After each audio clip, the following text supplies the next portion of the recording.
Hoy, hace 10 años, los británicos votaron a favor del Brexit y el Reino Unido se separó de la Unión Europea.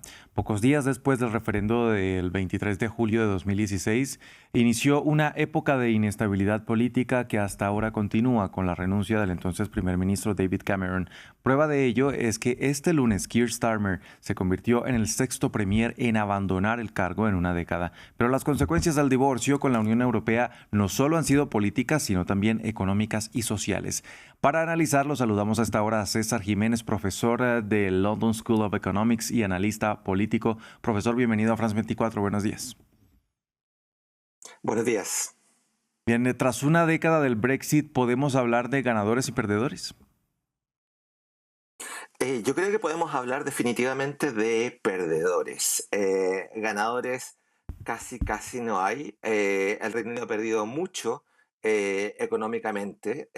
Los cálculos es que se estima que alrededor un 6% del Producto Interno Bruto ha disminuido a raíz del Brexit.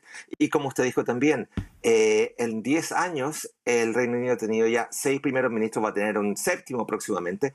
Entonces eso muestra también la falta de inestabilidad política que tiene, pero también hay un descontento mayor a nivel poblacional, que muchas de las promesas que hizo el Brexit no se han cumplido y no hay satisfacción ni en quienes votaron por Brexit y mucho menos en quienes estaban en contra del Brexit.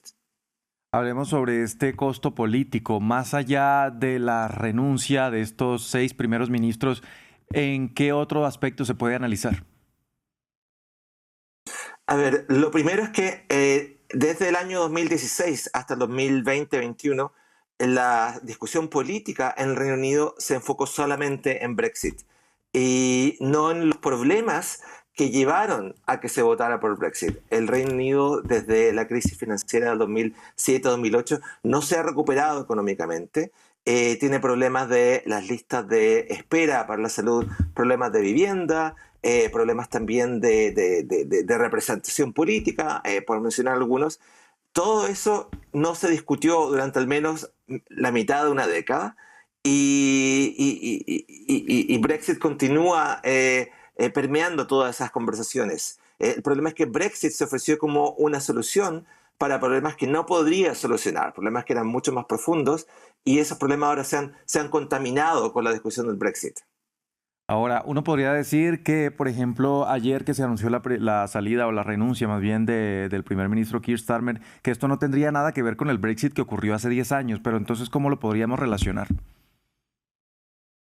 A ver, en principio, las razones específicas contingentes de la salida de Boris Johnson, de la salida de Keir Starmer, de la salida de otros, no tienen que ver explícitamente con el Brexit. Pero lo que hay de fondo es que, como decía hace poco, el Brexit se prometió como una solución a unos problemas estructurales que tiene el Reino Unido. Eh, Dado que el Brexit no ha podido solucionar nada de eso y dado que las autoridades británicas se niegan a abrir otra vez una discusión sobre el Brexit por temor a los costos políticos que ello pueda traer, el país sigue estancado. Entonces es probable que el ciclo va a continuar. Es muy probable que Andy Burnham va a ser el próximo primer ministro, porque él se va a enfrentar con la misma situación de Keir Starmer, con una economía estancada, con una situación política también que está estancada y un país que no está contento con lo que las autoridades están haciendo. Hablando de economía, ya que lo menciona, hay un análisis de economistas con datos internos del Banco de Inglaterra que decían, por ejemplo, que la economía del Reino Unido sufrió un impacto del 6% en su PIB por efectos del Brexit. ¿Reino Unido entonces dejó de crecer y en su lugar incluso la economía retrocedió en este aspecto? Sí, definitivamente. Todas las estimaciones de economistas es que el Reino Unido ha dejado de crecer y eso es parte de una constante que viene ya desde el año 2007-2008.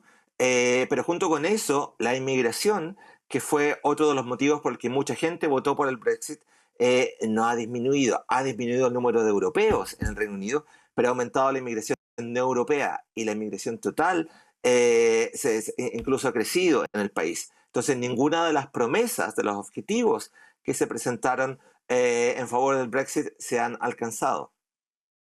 Bien, ahora lo decíamos hace un momento que unas encuestas revelaban que el 60% de los británicos consideraban que haber salido de la Unión Europea fue un error. ¿Cómo ha impactado esto en la vida de los ciudadanos de este país?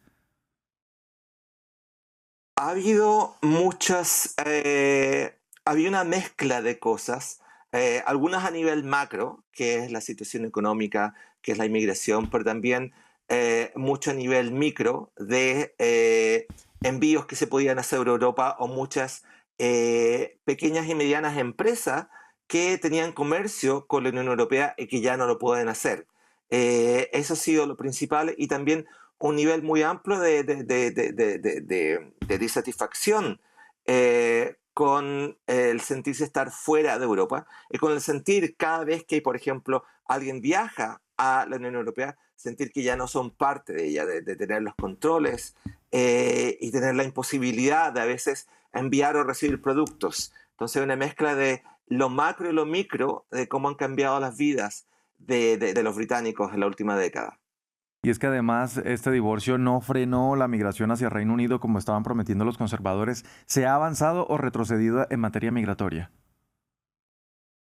Se ha vuelto mucho más compleja en términos de europeos. El número ha disminuido, en términos de no europeos el número ha crecido. Eso es en parte porque la economía británica depende de migración. En el fondo la reacción es que si no podía haber europeos que tienen muchas de las plazas que necesitan para mantener la economía funcionando, se necesita de no europeos. Y eso es algo que en la campaña de Brexit no se dijo, que de hecho se prometió lo contrario, y por lo tanto la inmigración ha seguido creciendo en el país.